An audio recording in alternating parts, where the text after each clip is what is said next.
진아의 눈꺼풀이 천천히 들어 올려졌다. 천장은 그녀가 익숙했던 회색빛 콘크리트가 아닌 정교하게 조각된 하얀 몰딩과 은은한 황금빛 페인트로 장식되어 있었다. 공기 중에는 묵직하고 오래된 나무 가구 냄새와 함께 알 수 없는 향이 감돌았다. 그녀는 혼란스러운 표정으로 주위를 둘러보았다. 자신이 누워있는 침대는 현대적인 퀸 사이즈 매트리스가 아닌 푹신한 깃털 이불과 화려한 자수가 놓인 베개로 가득 찬 앤티크 가구였다.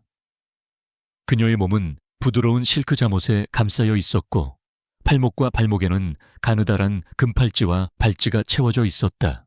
이게 무슨 일이지? 진아는 며칠 전의 기억을 더듬었다. 그녀는 국가정보국 소속 최고의 위기 협상가이자 특수 요원이었다. 마지막 임무는 기밀 해제된 시간 여행 기술의 안정성을 테스트하는 것이었다. 실험은 순조롭게 진행되는 듯했으나 갑작스러운 전력 과부하와 함께 거대한 섬광이 터져 나왔다. 그녀는 눈을 감았고 다음 순간 눈을 떴을 때 이 이상한 방에 누워 있었다. 그녀는 본능적으로 몸을 일으켜 앉았다. 전문 훈련을 받은 몸은 즉각적인 위협을 감지하듯 굳어 있었다. 하지만 주위에는 아무도 없었고 오직 고풍스러운 정적만이 흘렀다.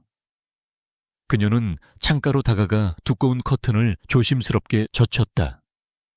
창밖으로 보이는 풍경은 그녀를 더욱 혼란스럽게 만들었다.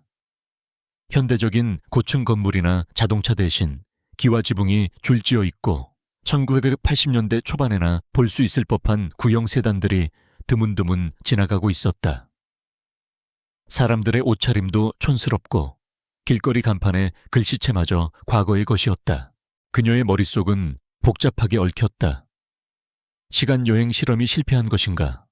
아니면 누군가 그녀를 납치해 거대한 세트장 안에 가둔 것인가? 그녀는 손목의 금팔찌를 힘껏 잡아당겼지만 꼼짝도 하지 않았다. 마치 그녀의 일부인 것처럼 단단히 고정되어 있었다. 그때 문이 조심스럽게 열리고 젊은 여인이 들어왔다. 여인은 한여복 같은 옷을 입고 있었고 손에는 작은 쟁반을 들고 있었다. 아가씨, 이제 괜찮으십니까? 여인의 목소리는 조심스러웠지만 그 속에는 걱정이 가득했다. 아가씨라는 호칭의 진아는 잠시 멈칫했다.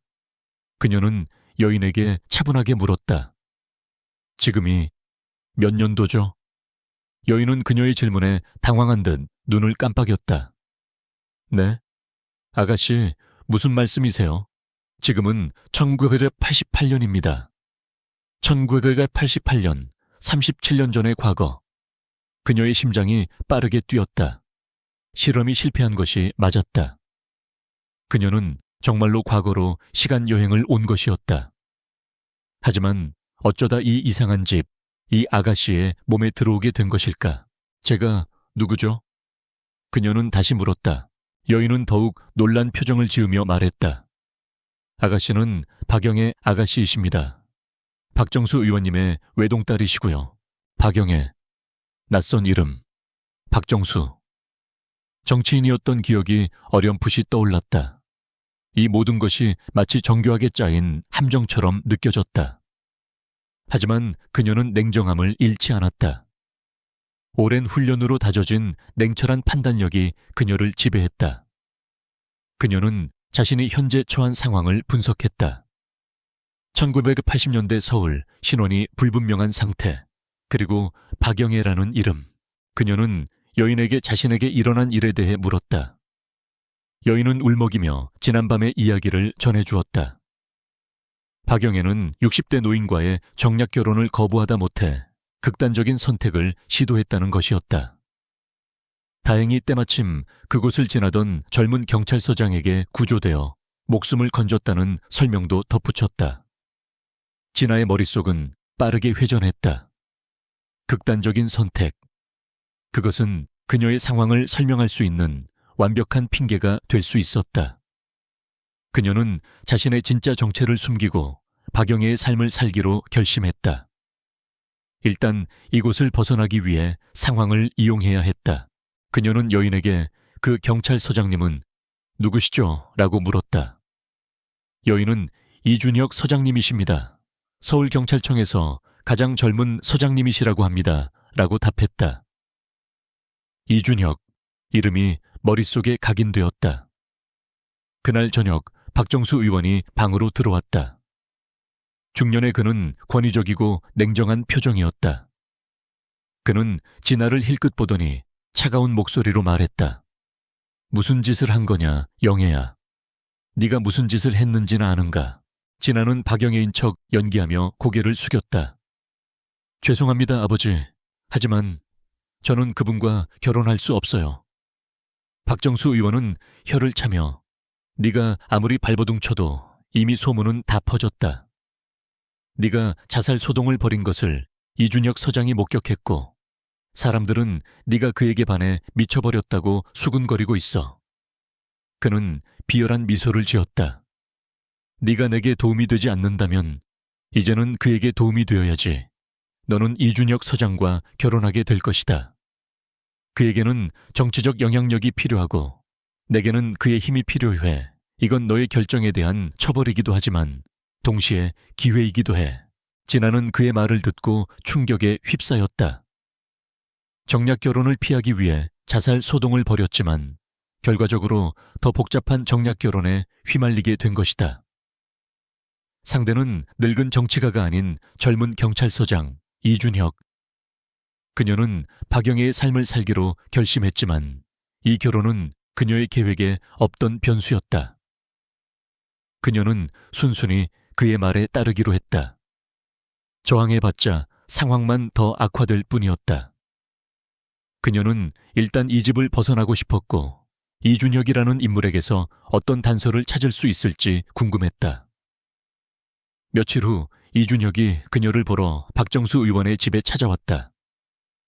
그는 예상했던 것보다 훨씬 젊고 잘생긴 남자였다.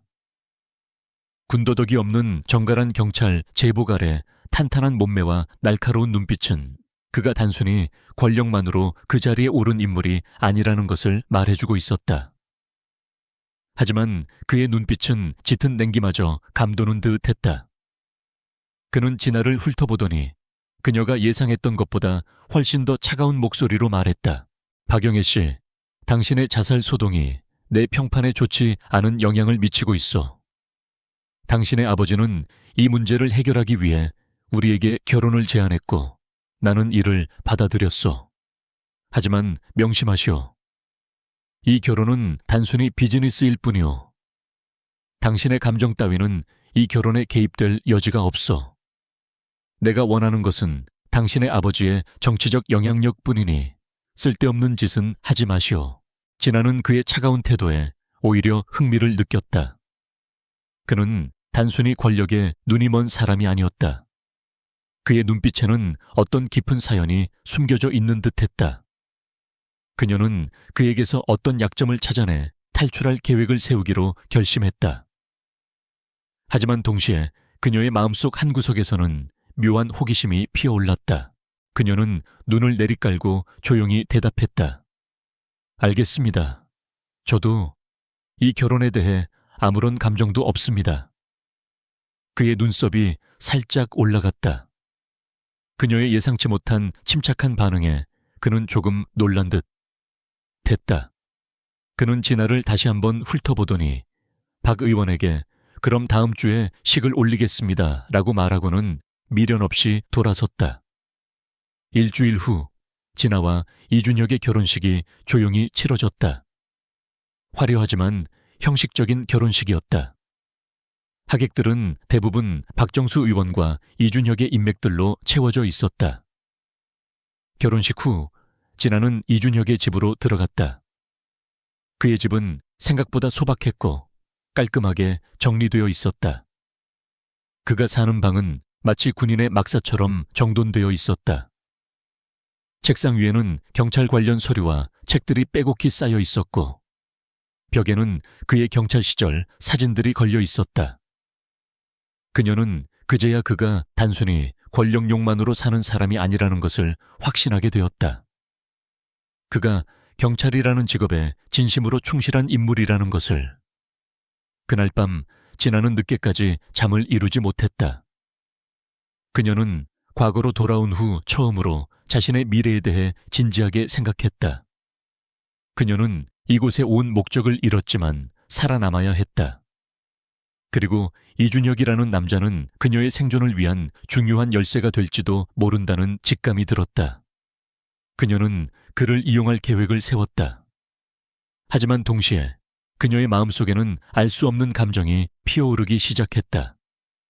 그의 차가운 눈빛 뒤에 숨겨진 깊은 외로움과 고독이 그녀의 마음을 흔들었다. 그녀는 그를 이용할 수 있을까? 아니면 그와 함께 이 모든 것을 헤쳐나갈 수 있을까? 이준혁의 집은 그의 성격처럼 차갑고 절제된 분위기였다. 화려한 장식이나 불필요한 가구는 찾아볼 수 없었다.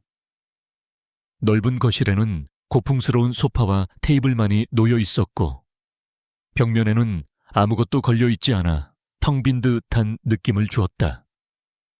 진아는 자신의 방에 들어서며 한숨을 내쉬었다. 그녀의 방 역시 미니멀리즘의 정수를 보여주는 듯 했다. 짙은 회색의 침대와 작은 책상, 그리고 벽장 하나가 전부였다. 며칠 전까지 누워있던 화려한 침실과는 너무나도 다른 공간이었다. 이준혁은 그녀에게 집의 규칙을 설명했다. 나는 이른 아침에 나가서 늦은 밤에 돌아옵니다. 당신의 삶에 간섭할 생각은 없으니 당신도 내 삶에 간섭하지 마시오. 필요한 것이 있으면 비서에게 말하면 될 겁니다. 그의 목소리는 여전히 몸이 건조했다. 진아는 그의 말을 조용히 들으며 고개를 끄덕였다. 그녀에게는 오히려 이런 거리가 편했다. 그녀는 이곳에서의 삶에 적응하기 위해 노력했다. 매일 아침 일찍 일어나 운동을 하고 과거의 신문을 읽으며 1980년대의 사회적, 정치적 흐름을 파악했다. 그녀는 국가정보국에서 일할 때 습득했던 모든 지식을 동원해 이준혁의 배경을 조사했다. 비록 현대의 인터넷이나 데이터베이스는 없었지만 그녀는 주변의 하인들과 비서를 통해 정보를 얻어냈다. 그녀의 조사 결과는 흥미로웠다. 이준혁은 명문법대를 졸업하고 최연소로 경찰서장에 오른 인물이었다. 하지만 그의 승진은 순탄치 않았다. 그는 윗사람들에게 아첨하지 않았고 오직 원칙과 정의만을 따랐다. 이 때문에 그는 종종 고위층과 마찰을 빚었고 그를 견제하는 세력들이 많다는 것도 알게 되었다.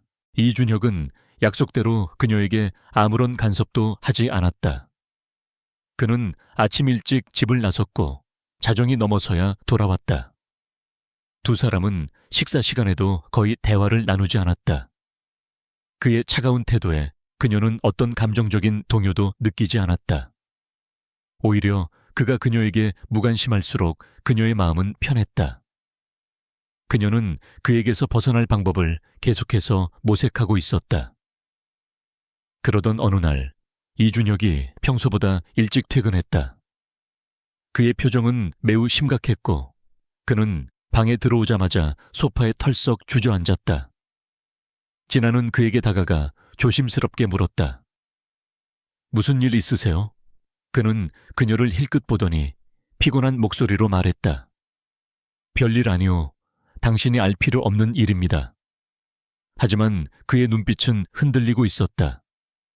그녀는 직감적으로 그가 심각한 사건에 휘말렸다는 것을 알 수 있었다.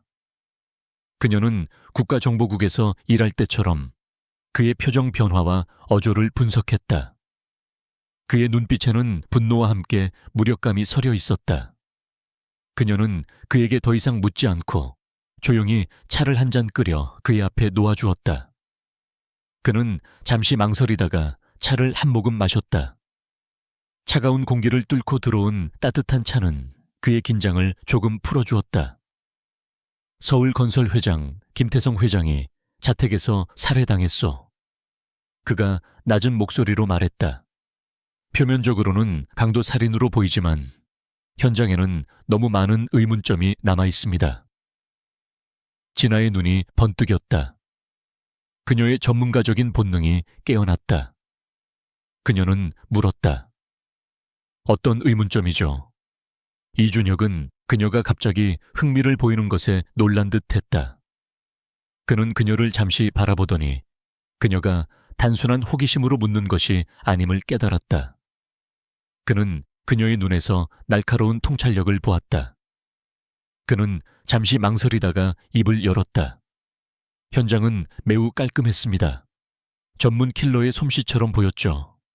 하지만 범인은 값비싼 귀금속에는 손도 대지 않고 오직 서류철 하나만 가져갔습니다.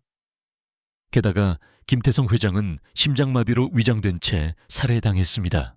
누군가 독극물을 사용해 그의 심장을 멈추게 한 것 같습니다. 진아의 머릿속은 빠르게 돌아갔다. 독극물이라면 부검 결과는 나왔나요? 아직. 부검을 담당했던 의사가 갑자기 사라졌소. 그의 목소리에 분노가 서렸다. 이 사건은 단순한 강도 살인이 아닙니다. 누군가 의도적으로 김태성 회장을 살해하고 그가 숨기려 했던 것을 찾아낸 것 같습니다. 게다가 김태성 회장은 내 장인 박정수 의원과 오랜 사업 파트너 관계였소. 그녀의 심장이 쿵 하고 떨어졌다. 그녀의 아버지가 이 사건에 연루되어 있을 가능성이 있었다. 그녀는 자신과 이준혁의 운명이 이 사건에 얽혀 있다는 것을 직감했다. 그녀는 그에게 조심스럽게 말했다. 당신 혼자서 해결하기 어려운 일이라면 저도 도울 수 있어요. 그는 그녀를 의심스러운 눈빛으로 쳐다보았다. 당신은 뭘 할 수 있어? 저는 사람들의 심리를 읽는 것에 능숙해요. 그리고 사건의 단서를 연결하는 데에도 익숙하죠. 제가 도움이 될 수도 있습니다. 그녀는 자신의 진짜 능력을 숨긴 채 그럴듯하게 둘러댔다. 그는 그녀의 말을 반신반의하는 표정으로 들었지만 그녀의 진지한 눈빛에 결국 고개를 끄덕였다. 좋소. 하지만 위험한 일에 휘말리지 않도록 조심하시오. 다음 날부터 진아는 그의 조수가 되었다. 그녀는 그의 비서와 함께 사건 관련 서류들을 검토했다. 그녀는 놀라운 속도로 서류들을 분석하고 사건의 핵심을 꿰뚫었다. 그녀는 김태성 회장이 최근 몇 년간 여러 건의 대규모 부동산 개발 사업을 진행했고 그 과정에서 수상한 자금 흐름이 있었다는 것을 발견했다. 그녀는 또한 김 회장의 지인들과 사업 파트너들을 조사했다. 그 과정에서 그녀는 한 가지 흥미로운 사실을 발견했다. 김 회장이 죽기 며칠 전 그는 서울건설의 부사장인 최민규와 크게 다투었다는 것이다. 최민규는 김 회장의 오른팔이었지만 최근 들어 김 회장이 그를 견제하려는 움직임을 보였다는 소문이 돌았다. 진아는 이준혁에게 말했다. 부사장 최민규를 조사해야 해요. 그는 이 사건의 핵심 인물일 가능성이 높아요.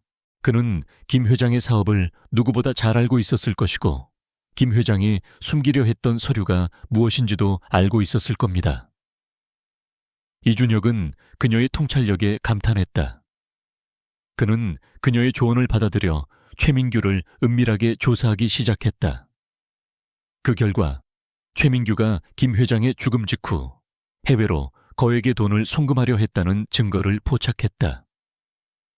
이준혁은 즉시 최민규를 체포했다. 최민규는 처음에는 모든 것을 부인했지만 그가 빼돌린 서류철을 발견하자 모든 것을 자백했다. 서류철에는 최민규가 김 회장 몰래 진행했던 비자금 조성 내역과 함께 박정수 의원과 그의 측근들이 관련된 대규모 부동산 투기 계획이 담겨 있었다. 이 모든 것이 드러나자 이준혁은 깊은 배신감에 휩싸였다. 그의 장인이 그를 이용해 자신의 범죄를 은폐하려 했다는 사실을 알게 되었기 때문이다. 진아는 그의 아버지가 연루된 사실에 충격을 받았지만 그녀는 냉정함을 잃지 않았다. 그녀는 이준혁에게 말했다. 이제 당신의 선택에 달려 있어요. 정의를 위해 아버지를 체포할 것인지 아니면 당신의 경력과 명예를 위해 이 모든 것을 묻을 것인지. 이준혁은 망설이지 않았다. 그는 정의를 위해 모든 것을 걸기로 결심했다. 그는 박정수 의원과 그의 측근들을 체포하기 위한 작전을 지휘했다. 그리고 작전이 시작되기 전 그는 진에게 말했다. 당신이 아니었다면 이 사건의 진실을 밝히지 못했을 것이오. 고맙소.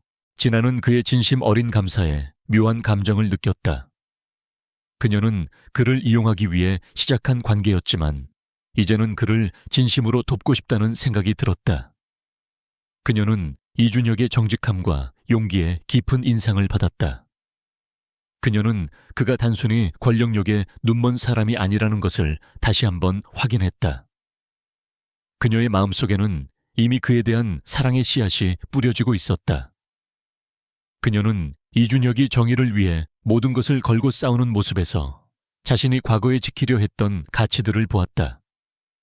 그녀는 더 이상 그를 이용할 계획을 세우지 않았다. 대신 그녀는 그와 함께 이 모든 것을 헤쳐나가고 싶다는 강한 열망을 느꼈다. 이준혁이 박정수 의원과 그의 측근들을 체포하기 위한 작전을 개시한 날, 진아의 마음은 복잡했다.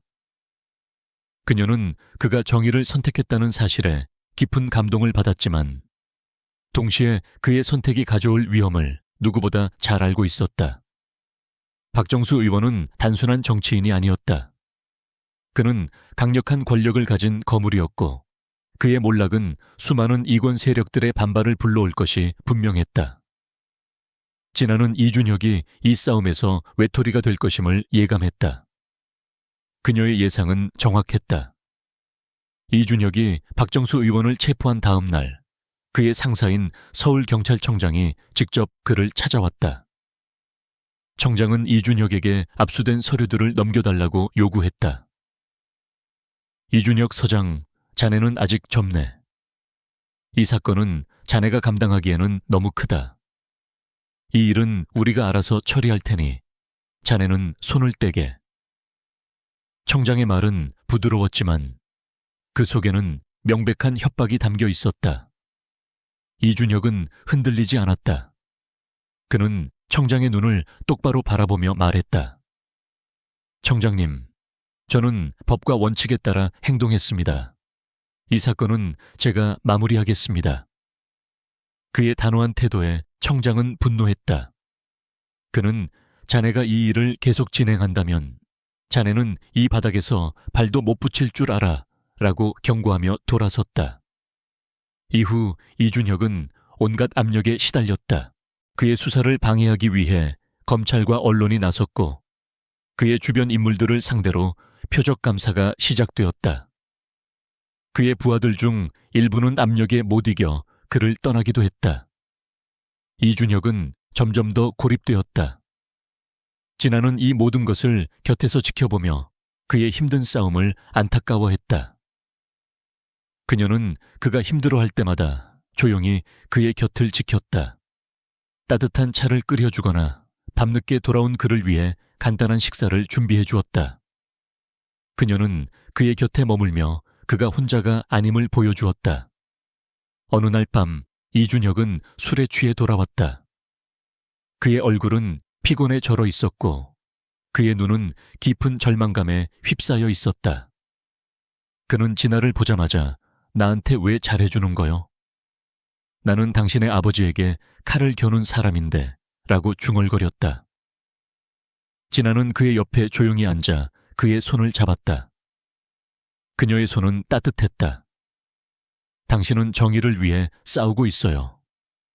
저는 그 싸움을 응원할 뿐이에요. 그리고 당신은 제게 좋은 사람이니까요. 그녀의 말에 이준혁의 눈가가 촉촉해졌다. 그는 그녀를 껴안고 고맙소 라고 말했다. 그의 품에 안긴 진아는 그의 진심을 느낄 수 있었다. 그의 차가운 외모 뒤에 숨겨진 따뜻하고 여린 마음을. 그녀의 마음속에 있던 사랑의 씨앗은 이제 싹을 틔워 점점 더 크게 자라났다. 그녀는 더 이상 그를 이용할 생각조차 하지 않았다. 그녀는 그가 이 싸움에서 이길 수 있도록 돕고 싶었다. 그녀는 그가 수집한 모든 서류와 증거들을 다시 한번 검토했다.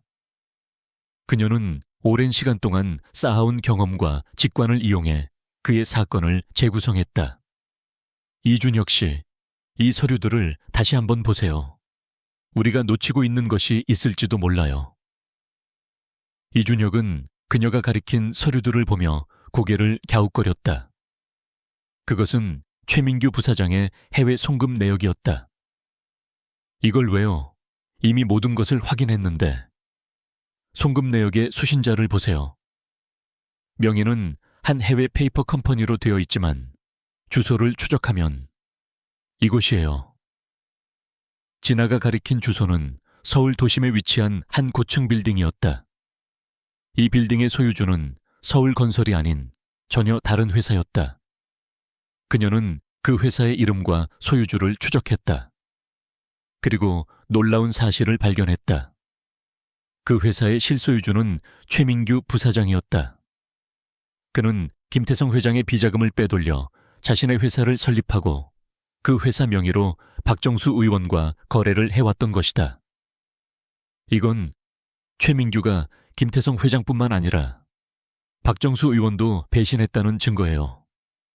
그는 두 사람을 모두 이용했던 거예요. 김태성 회장이 최민규의 배신을 눈치채고 비자금 서류를 빼앗으려 했고, 그 과정에서 최민규가 김 회장을 살해한 거예요. 그리고 최민규는 박정수 의원에게 모든 것을 뒤집어 씌운 거죠. 진아의 분석은 완벽했다. 이준혁은 그녀의 통찰력에 다시 한번 감탄했다.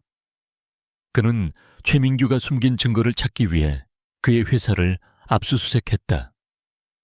그리고 그곳에서 김태성 회장의 살인에 사용된 독극물과 박정수 의원과의 모든 거래를 상세하게 기록한 장부를 발견했다. 이준혁은 이 모든 증거들을 가지고 청장을 찾아갔다. 청장님, 이 모든 것은 최민규 부사장의 단독 범행이었습니다. 그는 김태성 회장을 살해하고 그 죄를 박정수 의원에게 덮어씌우려 했습니다. 이 증거들이 모든 것을 말해주고 있습니다. 청장은 압수된 증거들을 보고 아무 말도 하지 못했다. 그의 표정은 경악과 함께 복잡한 감정이 뒤섞여 있었다. 그는 이준혁에게 손을 내밀며 말했다. 이준혁 서장, 자네가 옳았네. 내가 오해했네. 미안하네. 이준혁은 그의 사과를 받아들이는 대신 청장님, 저는 정의를 위해 싸울 겁니다. 저는 권력에 굴복하지 않을 겁니다. 앞으로도 제가 하는 일에 간섭하지 말아 주십시오. 라고 단호하게 말했다. 청장은 더 이상 이준혁을 막지 않았다. 이준혁은 최민규를 재조사했고 그는 결국 모든 것을 자백했다. 박정수 의원은 무죄로 풀려났지만 그는 정치적 영향력을 잃었고 그의 이미지는 땅에 떨어졌다. 이준혁은 이 사건을 성공적으로 해결했고 그의 명성은 더욱 높아졌다. 그는 진정한 영웅이 되었다. 이 모든 과정에서 이준혁은 진아가 자신에게 얼마나 중요한 존재인지 깨달았다. 그녀는 그가 가장 힘들고 외로울 때 그의 곁을 지켜주었고 그의 삶에 새로운 빛을 가져다 주었다. 그는 그녀에게 다가가 진아 씨, 당신은 내가 만난 그 어떤 사람보다 똑똑하고 강한 사람이요. 나는 이제 당신 없이 살 수 없을 것 같소. 라고 고백했다. 진아의 얼굴에 미소가 번졌다. 그녀는 그의 고백을 받아들이며 말했다. 저도 당신을 사랑해요, 준혁 씨. 이 모든 것이 당신과 함께여서 가능했어요. 그들은 서로를 껴안고 키스했다. 그들의 사랑은 이 모든 위험과 어려움을 이겨내고 더욱 깊어졌다. 진아는 더 이상 자신의 정체를 숨기려 하지 않았다. 그녀는 이준혁에게 자신의 모든 것을 말하고 싶었다. 하지만 그 순간 그녀의 마음속에 또 다른 목소리가 속삭였다. 아직은 안 돼. 아직은 때가 아니야. 그녀는 그녀의 정체를 숨긴 채 이준혁의 곁에 머물기로 결정했다.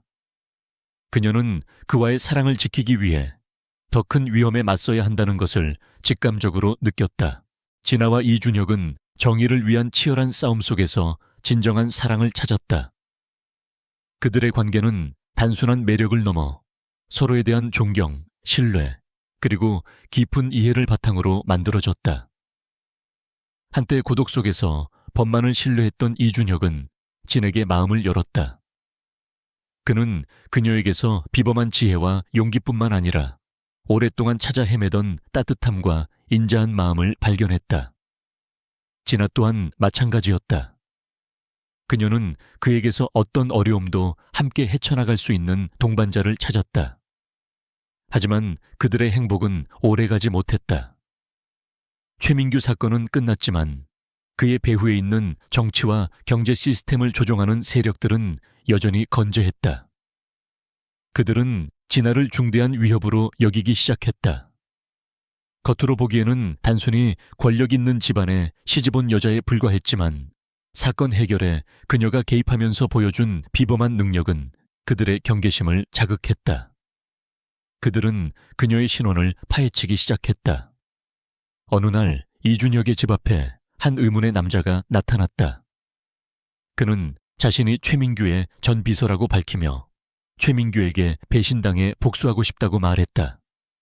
그는 진에게 서류철 하나를 건넸다. 이 여사님, 똑똑한 분이니 제 말을 이해하실 겁니다. 이 사건의 배우들은 매우 위험한 자들입니다. 그들은 이미 이 여사님이 누구인지 어디서 왔는지 알고 있습니다. 진아는 냉정하게 그를 바라보았다. 그녀는 전혀 흔들리지 않았다. 무슨 말씀이시죠? 그는 비웃으며 말했다. 저는 이 여사님이 박영애가 아니라는 것을 알고 있습니다. 제가 박영애를 조사해봤습니다. 그녀는 나약하고 순진한 여자입니다. 그녀에게는 그 사건에 뛰어들 만한 지혜도 용기도 없습니다. 도대체 당신은 누구입니까? 시간 낭비하지 마십시오. 진아가 말했다. 섣불리 거절하지 마십시오. 후회하실 겁니다. 저는 이 여사님이 이 시대 사람이 아니라는 것을 알고 있습니다. 시간 여행자입니다. 저는 그 실험에 대해 모든 것을 알고 있습니다. 만약 이 여사님께서 저를 도와 그 권력자들을 무너뜨린다면 제가 이 여사님이 원래 계신 곳으로 돌아갈 수 있도록 돕겠습니다. 진아는 그를 뚫어져라 쳐다보았다. 이 시대 사람이 자신의 시간 여행 실험에 대해 알고 있다는 사실이 믿기지 않았다. 그녀는 이것이 함정이라는 것을 직감했다. 그는 단순히 권력자들을 무너뜨리고 싶어 하는 것이 아니라 그녀의 시간 여행 기술을 차지하려 하고 있었다. 진아는 자리에서 일어나며 말했다. 무슨 말인지 모르겠군요. 나가 주십시오. 그는 일어서며 말했다. 서두르지 마십시오. 당신은 후회하게 될 겁니다. 만약 당신이 저를 돕지 않는다면 저는 당신의 진짜 정체를 그 권력자들에게 폭로할 겁니다. 그들은 이 약점을 이용해 당신과 이 서장님을 모두 파멸시킬 겁니다. 그 말을 남기고 그는 떠났다. 진아는 그의 말이 사실이라는 것을 알고 있었다. 자신의 정체가 탄로나는 것을 막아야 했다. 그것은 자신의 목숨뿐만 아니라 이준혁의 생명까지 위협할 수 있는 일이었다. 그녀는 어떻게든 그를 보호해야만 했다. 진아는 방으로 돌아와 그날 있었던 일을 곰곰이 생각했다. 그녀는 그 권력자들을 혼자서 상대할 수 없었다. 이준혁의 도움이 필요했다. 하지만 그에게 어떻게 자신의 시간여행 이야기를 믿게 할 수 있을까? 설령 그가 믿는다고 해도 그가 자신을 노리는 세력들로부터 자신을 보호할 수 있을까? 그녀는 그들이 어떤 수단과 방법을 가리지 않고 자신들의 목적을 달성하려 한다는 것을 알고 있었다. 그들은 이준혁을 이용해 그녀를 협박할 것이다. 그녀는 그런 일이 일어나도록 내버려 둘 수 없었다. 그녀의 머릿속에 대담한 생각이 떠올랐다. 독극물에 중독된 것처럼 위장하는 것이다. 그렇게 하면 그녀는 이준혁으로부터 거리를 둘 수 있고 그가 연루되는 것을 막을 수 있다. 동시에 그녀는 그에게 사건의 배후들을 밝혀낼 수 있는 필요한 정보를 은밀하게 제공할 수 있을 것이다. 즉시 진아는 계획을 실행에 옮겼다. 그녀는 자신의 화학 및 의학 지식을 이용해 중독 증상을 일으킬 수 있는 약물을 만들었다. 이 약물은 생명에는 지장이 없지만 그녀를 혼수 상태에 빠뜨릴 수 있었다. 그녀는 이 약물을 저녁 식사 때 자신의 물컵에 넣기로 했다. 그날 오후, 진아는 약초상에서 몇 가지 약초와 화학 물질을 구입해 집으로 돌아왔다. 그녀는 조심스럽게 그것들을 가공해 약물을 만들었다. 그리고 그것을 작은 병에 넣어 소매에 숨겼다. 저녁 식사 시간, 진아와 이준혁은 마주 앉았다. 분위기는 평소처럼 조용했다. 이준혁은 여전히 일에 대한 생각과 자신을 짓누르는 압박감에 잠겨 있었다. 진아는 조용히 소매에서 작은 병을 꺼내 물컵에 몇 방울을 넣고 물을 단숨에 마셨다. 몇 분 후 진아는 머리가 어지럽고 몸이 무거워지는 것을 느꼈다.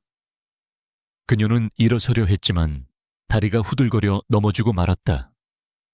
이준혁은 깜짝 놀라 그녀에게 달려와 부축했다. 진아, 왜 그래? 진아는 말하려 했지만 목이 막혔다. 그녀는 겨우 속삭였다. 나 중독됐어요. 그 말을 끝으로 그녀는 의식을 잃었다. 이준혁은 공포에 질려 즉시 의사를 불렀다. 의사가 와서 진아를 진찰했다. 의사는 그녀가 알 수 없는 독극물에 중독되었으며 언제 깨어날지 알 수 없다고 말했다. 이준혁은 침대에 의식을 잃고 누워있는 진아를 바라보았다. 그의 심장은 누군가에게 쥐어짜이는 듯했다. 그는 진아처럼 강인한 여성이 이렇게 쉽게 무너질 것이라고 믿을 수 없었다.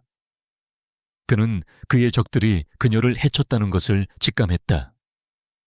그는 침대 옆에 무릎을 꿇고 그녀의 손을 꽉 잡았다. 그는 속삭였다.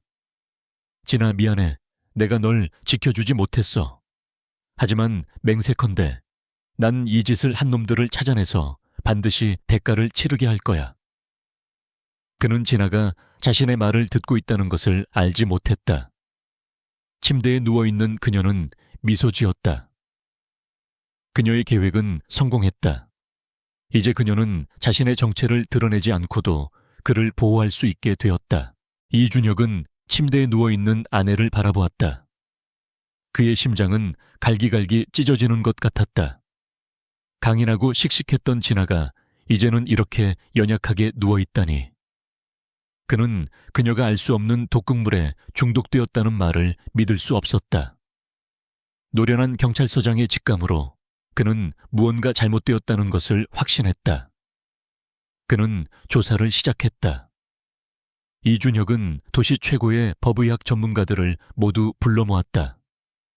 그는 진아의 물컵에서 발견된 물질을 분석해달라고 요청했다. 여러 시간의 연구 끝에 한 전문가는 중요한 단서를 발견했다. 서장님, 이 물질은 독이 아닙니다. 이것은 매우 강력한 진정제입니다.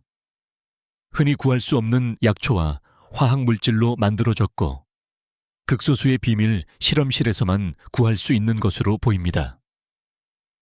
이준혁은 충격에 휩싸였다.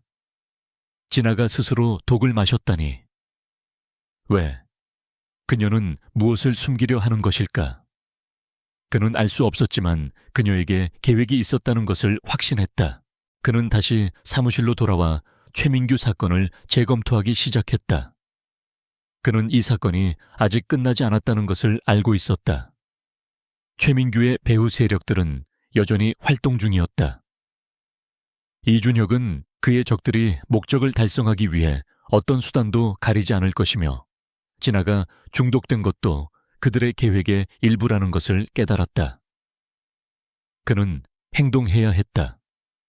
모든 것의 배후에 있는 자들을 찾아내야 했다.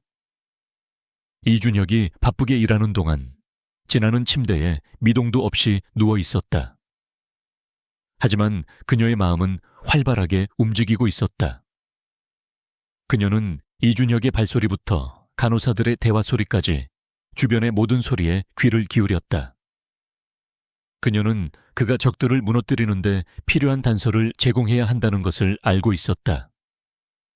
어느 날 아침 이준혁은 밤샘 근무 후 집으로 돌아왔다.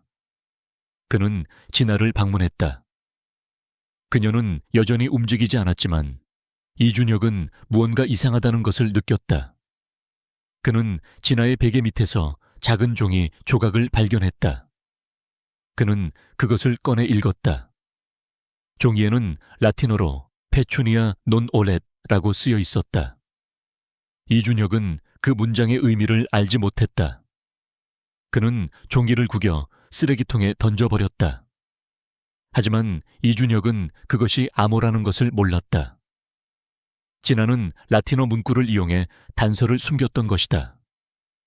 이준혁은 과거에 진아가 학생 때 라틴어를 배웠다고 말했던 것을 기억해냈다. 그는 그것이 이렇게 유용하게 쓰일 줄은 몰랐다. 그는 다시 방으로 돌아와 쓰레기통에서 종이 조각을 꺼냈다. 그는 그 문장의 의미를 찾아보기 시작했다. 페추니아 논 올레티에는 돈에는 냄새가 나지 않는다는 뜻이었다. 이준혁은 이 문장이 과거에 일어났던 뇌물 스캔들을 암시하는 데 사용되었다는 것을 기억해냈다. 그는 즉시 한 역사 전문가에게 연락했고 이 문장이 서울의 권력자들과 관련된 뇌물 스캔들과 관련이 있다는 것을 알게 되었다. 이준혁은 지나가 그에게 최민규 사건의 배우들이 그 뇌물 스캔들에 연루된 자들이라는 것을 말하려 했다는 것을 깨달았다. 그는 그들을 조사하기 시작했다. 이준혁은 진아의 책장에서 낡은 수첩을 발견했다. 수첩에는 다른 형사 사건에 대한 기록이 담겨 있었다. 그는 진아가 뇌물, 권력 남용, 그리고 스캔들에 대한 많은 사건을 기록했다는 것을 발견하고 혼란스러웠다. 이준혁은 진아의 기록과 최민규의 사건을 비교하기 시작했다. 그는 진아가 자신이 이전에 조사했던 한 사건에 대해 기록했다는 것을 발견했다. 이 사건은 한 대형 건설사와 관련이 있었다. 이 건설사는 대형 건설 프로젝트를 따내기 위해 정부 관리들에게 뇌물을 주었다. 이준혁은 이 건설사를 기소할 증거를 찾지 못했었다. 하지만 진아는 모든 증거를 기록해 놓았다. 이준혁은 정부 관리들과 건설사 대표들 간의 비밀 회동에 대한 증거를 찾아냈다. 그는 그들이 권력 남용과 부패에 연루되었다는 것을 알게 되었다. 이준혁은 배후의 주범 유정민이라는 장관을 찾아냈다. 그는 진아가 최민규 사건의 배후에 있는 자들을 밝혀내는데 도움을 주었다는 것을 깨달았다. 그녀는 그들에게 유죄를 선고하는데 필요한 단서를 제공하기 위해 수첩을 사용했다. 이준혁은 유정민과 정부 관리들 간의 비밀 거래에 대한 증거를 찾아냈다. 그는 그들이 받은 뇌물에 대한 증거를 찾아냈다. 이준혁은 모든 증거를 모아 법원에 제출했다. 유정민과 그의 공범들은 체포되었다. 사건이 끝난 후 이준혁은 다시 병실로 돌아와 진아를 바라보았다. 그는 그녀가 사건의 배우들을 밝혀내는데 도움을 주기 위해 자신을 희생했다는 것을 알았다. 그는 그녀의 이마에 키스하며 말했다. 당신이 나를 도왔다는 것을 알고 있습니다. 당신이 나를 돕기 위해 자신을 희생했다는 것을 알고 있습니다. 당신이 나를 위해 해준 일들을 결코 잊지 않겠습니다. 사랑합니다. 사건이 끝난 후 이준혁은 일상으로 돌아왔다. 그러나 모든 것이 변했다. 그는 더 이상 차갑고 고독한 남자가 아니었다. 그는 사랑하고 신뢰하는 법을 배웠다. 그는 진정한 사랑을 찾았다. 그러나 그의 행복은 완전하지 않았다. 진아는 여전히 침대에 누워 있었고 그는 그녀가 언제 깨어날지 알 수 없었다. 어느 날 밤 이준혁은 진아의 방에 있는 긴 의자에 누워 있었다. 그는 잠을 이룰 수 없었다. 그는 그녀를 뚫어져라 바라보았다. 그는 속삭였다. 진아, 당신은 내가 적들을 무너뜨리는 것을 도왔습니다. 하지만 나는 당신을 도울 수 없습니다. 나는 무력함을 느낍니다. 갑자기 진아가 움직였다. 그녀는 눈을 뜨고 그를 바라보았다. 그녀의 눈은 여전히 맑고 빛났다. 그녀는 미소 지으며 말했다. 당신은 저를 도왔어요. 당신은 진실을 찾아냈어요. 당신은 승리했어요. 이준혁은 깜짝 놀랐다. 그는 그녀가 깨어났다는 것을 믿을 수 없었다. 그는 그녀를 꽉 끌어안고 말했다. 당신이 깨어났어요. 진아는 그를 안고 말했다. 아주 잘했어요. 당신은 승리했어요. 자랑스러워요. 두 사람은 침대에 앉아 이야기를 나눴다. 진아는 그에게 모든 것을 이야기했다. 그녀는 시간여행 실험에 대해, 그녀가 미래에서 왔다는 것에 대해, 그리고 그를 돕기 위해 독에 중독된 척했다는 것에 대해 이야기했다. 이준혁은 그녀의 이야기를 주의 깊게 들었다. 그는 전혀 의심하지 않았다. 그는 그녀를 믿었다. 그는 그녀를 사랑했고 그녀가 하는 말을 믿었다. 그는 그녀가 이 모든 것을 자신을 위해 했다는 것을 알았다. 이준혁은 진아를 바라보며 말했다. 무슨 말을 해야 할지 모르겠습니다. 당신을 만나게 되어 정말 행복합니다. 진아는 미소 지었다. 저도 마찬가지예요. 당신을 만나게 되어 정말 행복해요. 이준혁이 말했다. 당신이 나를 돕기 위해 자신을 희생했다는 것을 압니다. 하지만 나는 당신이 다시 그런 일을 하지 않았으면 좋겠어요. 이제 당신은 나를 지킬 필요가 없습니다. 나는 나 자신을 지킬 수 있습니다. 진아는 고개를 흔들었다. 아니요, 당신은 그럴 수 없어요. 당신의 적들은 결코 포기하지 않을 거예요. 그들은 당신을 이용해 나를 협박할 거예요. 그런 일이 일어나는 것을 원치 않아요. 이준혁은 침묵했다. 그는 그녀의 말이 옳다는 것을 알고 있었다. 그는 그녀를 위험에 빠뜨릴 수 없었다. 그는 그녀를 보호하기 위해 무언가를 해야 했다. 진아가 말했다. 나에게는 계획이 있어요. 우리는 당신의 적들이 내가 죽었다고 믿게 해야 해요.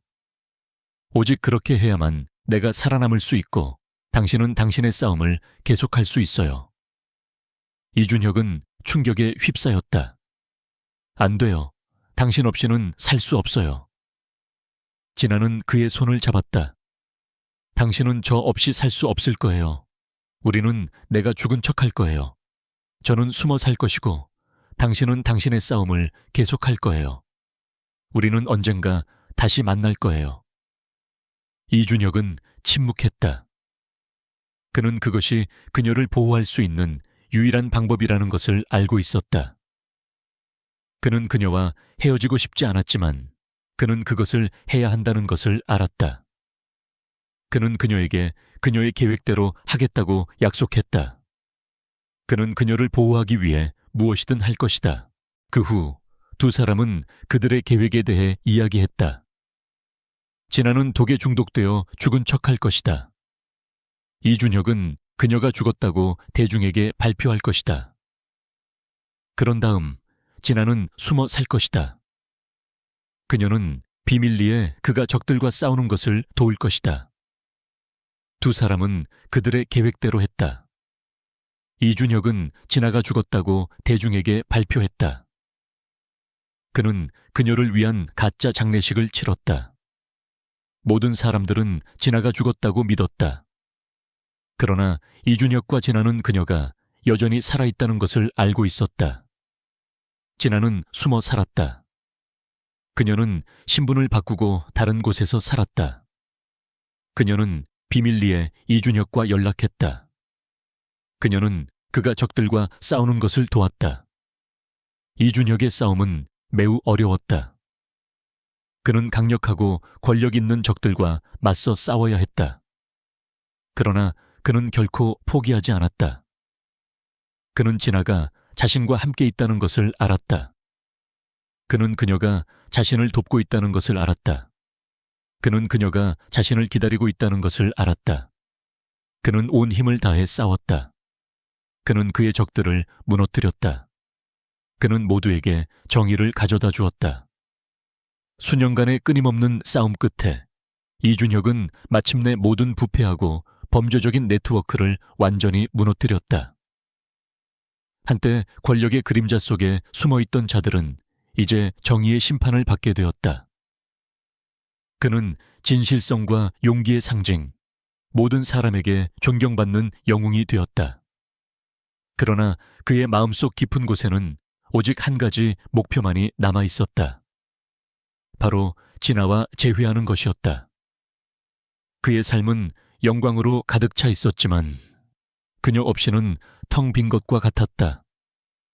그는 여전히 그들의 소중한 추억이 담긴 옛집을 자주 찾았다. 진아의 방에 들어설 때마다 그는 그녀의 존재를 느낄 수 있었다.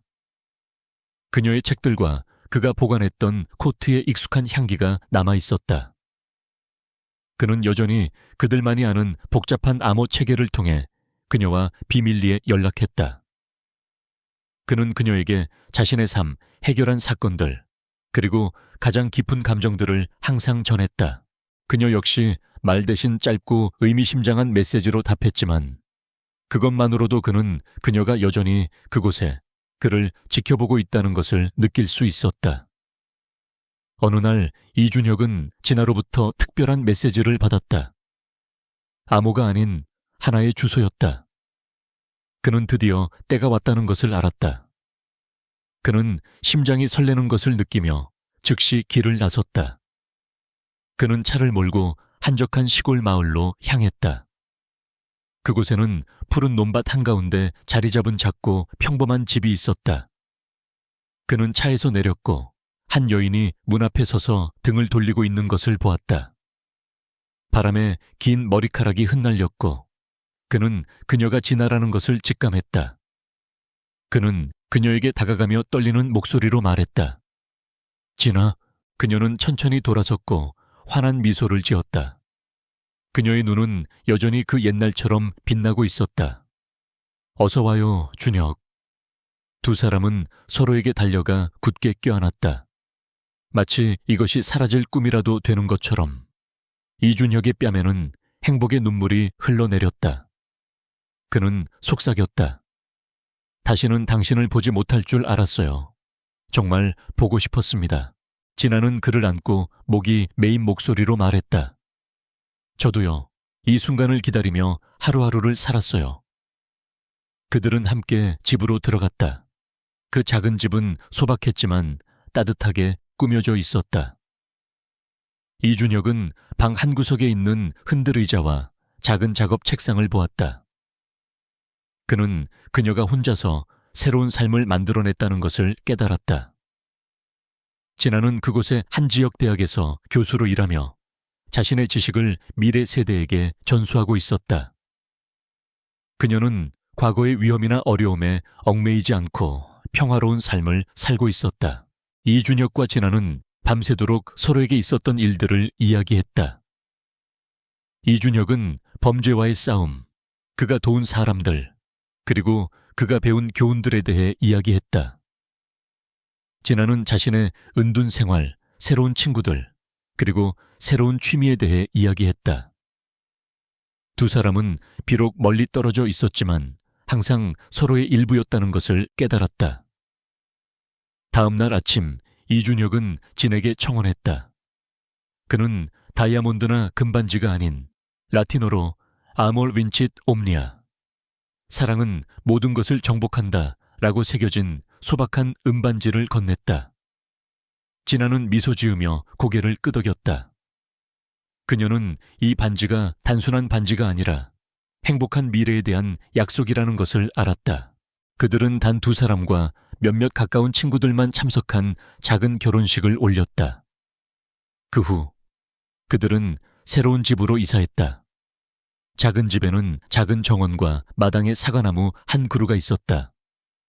그들은 사랑과 행복으로 가득 찬 새로운 삶을 시작했다. 수년 후 이준혁은 국가경찰청장이 되었다. 그는 자신의 권력을 이용해 약자를 보호하고 모든 사람에게 정의를 가져다 주었다. 진아는 유명한 대학 교수가 되었다. 그녀는 자신과 이준혁이 해결했던 사건들에 대한 책을 썼고 그 책은 베스트셀러가 되었다. 어느 날 저녁 두 사람은 흔들 의자에 앉아 별이 가득한 하늘을 올려다보았다. 이준혁은 진아를 끌어안고 말했다. 당신이 왜 미래에서 왔는지 모르겠습니다. 하지만 당신이 와줘서 정말 감사합니다. 진아는 미소 지었다. 저도 마찬가지예요. 제가 왜 이곳으로 시간 여행을 하게 되었는지 모르겠지만 당신을 만나게 되어 정말 감사합니다. 두 사람은 깊은 키스를 나누었다. 모든 어려움을 극복하고 서로를 찾은 두 사람의 키스, 진정한 사랑의 키스였다. 그들은 다른 세상에서 왔지만 그들은 서로에게서 자신의 집을 찾았고 그것은 함께하는 것이라는 것을 알았다.